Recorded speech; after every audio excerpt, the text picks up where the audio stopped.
Kagawin ako ni Mega pag lalabas ka na po ah. Ayan. 5, 4, 3, 2. Action.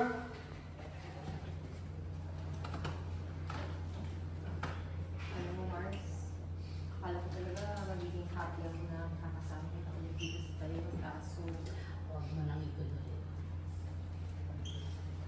Hindi man natuloy yung kasal ko.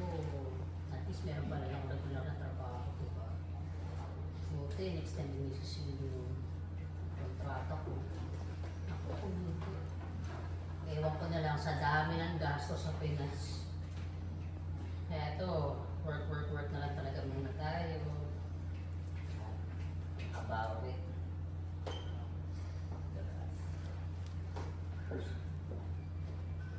Crystal, Jonah, are you all done with your inventory?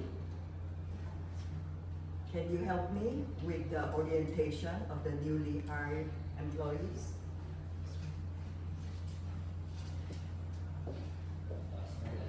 Sunod agad. And cut, go Cut. tayo. May usap.